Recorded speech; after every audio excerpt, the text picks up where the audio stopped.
S ಮತ್ತೆ ಈ power ಶೇರಿಂಗ್ಗೆ ಬರೋಣ ಸರ್. ಸಿದ್ದರಾಮಯ್ಯನವ್ರು ಕಾನ್ಫಿಡೆಂಟಾಗಿ ಯಾಕೆ ಹೇಳೋದಿಲ್ಲ 5 ವರ್ಷ ನಾನೇ ಮುಖ್ಯಮಂತ್ರಿ ಅಂತ ಹೇಳ್ತಾರೆ ಸೆಂಟೆನ್ಸು. ಅದಾದ ತಕ್ಷಣ ಹೈಕಮಾಂಡ್ ಹೇಳ್ದಂಗೆ ಕೇಳ್ತೀವಿ ಅಂದ್ಬಿಡ್ತಾರೆ. ಹೈಕಮಾಂಡ್ ಏನು ಹೇಳುತ್ತೋ ಏನು ಹೇಳೋದಿಲ್ವೋ ಯಾರಿಗೆ ಗೊತ್ತು ಸರ್. ಈಗ ನೋಡ್ತಾ ಬನ್ನಿ ನೀವು, ರಾಜದೀಪ್ ಸರ್ದೇಸಾಯಿ ಇಂಟರ್ವ್ಯೂನಲ್ಲಿ ಹೇಳಿದ್ರು 5 ವರ್ಷ ನಾನೇ ಮುಖ್ಯಮಂತ್ರಿ, ಮುಂದಿನ ಎಲೆಕ್ಷನ್ ನನ್ನ ನೇತೃತ್ವದಲ್ಲೇ ಅಂತ ಹೇಳಿದ್ರು. ಆಮೇಲೆ ಮತ್ತೆ ಬೆಂಗಳೂರಿಗೆ ಬಂದು ಹೈಕಮಾಂಡ್ ಹೇಳ್ದಂಗೆ ಕೇಳ್ತೀವಿ ಅಂತಾರೆ. ಈ ಮೈಸೂರು ದಸರಾ ಟೈಮ್ನಲ್ಲಿ ಪತ್ರಕರ್ತರು ಕೇಳ್ತಾರೆ, ಮುಂದಿನ ವರ್ಷ ದಸರಾನು ನೀವೇ ಉದ್ಘಾಟನೆ ಮಾಡ್ತೀರಾ ಅಂತಂದರೆ ನಾನೇ ಉದ್ಘಾಟನೆ ಮಾಡ್ತೀನಿ ಹೋಪ್ಫುಲಿ ಅಂತಾರೆ ಅವರು. ನಾನೇ ಉದ್ಘಾಟನೆ ಮಾಡ್ತೀನಿ ಹೋಪ್ಫುಲಿ. ನೆನ್ನೆ ಚಿಕ್ಕಬಳ್ಳಾಪುರದಲ್ಲಿ ಮಾತಾಡ್ತಾರೆ, ಹೈಕಮಾಂಡ್ ಒಪ್ಪಿದರೆ 5 ವರ್ಷ ನಾನೇ ಮುಖ್ಯಮಂತ್ರಿ ಅಂತ.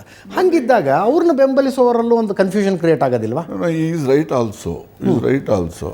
ನಾನು ಯಾರನ್ನೂ ಕೇಳೋದೇ ಇಲ್ಲ, ನನಗೇನು ಯಾರೂ ಹೇಳೋಂಗಿಲ್ಲ, ನನ್ನ ಇಷ್ಟ, ನಾನೇ ಇರ್ತೀನಿ 5 ವರ್ಷ ಅಂತ ಹೇಳಿದ್ರೆ ಅದು ಇಸ್ ಅಡಾಸಿಟಿ.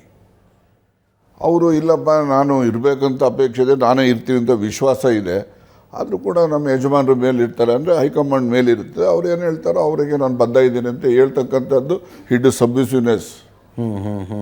ಗೊತ್ತಾಯ್ತಾ? ಅಡಾಸಿಟಿನಲ್ಲಿ ಹೇಳೋದು ನಾನು ಯಾರೇನು ಹೇಳೋಂಗಿಲ್ಲ ನಾನೇ ಇರ್ತೀನಿ ಅಂತ ಅಂದರೆ ದಟ್ ಈಸ್ ಅಡಾಸಿಟಿ. ಅವ್ರು ಇಲ್ಲಪ್ಪ ನಮ್ಮ ಹಿರಿಯರಿದ್ದಾರೆ, ನಮ್ಮ ಪಕ್ಷದ ಹೈಕಮಾಂಡ್ ಇದೆ, ಅವ್ರು ಹೇಳ್ದಂಗೆ ನಾನು ಅವ್ರು ಹೇಳ್ದಂಗೆ ಕೇಳ್ತೀನಿ ಅಂದರೆ that is submissiveness. You have to appreciate him. So 2023 May 18ನೇ ತಾರೀಕು ದೆಹಲಿಯಲ್ಲಾದ ಮೀಟಿಂಗ್ ಬಗ್ಗೆ ಸಿದ್ದರಾಮಯ್ಯನವರು ನಿಮ್ಗಳ ಜೊತೆಗೆ ಡೀಟೇಲಾಗಿ ಮಾತಾಡಿದ್ದಾರೆ. ನಮ್ಮದು ಮಾತಾಡಿದ್ದಾರೆ, ಎಲ್ಲ ಮಾಡಿದ್ದಾರೆ. Nowhere he has mentioned regarding power sharing.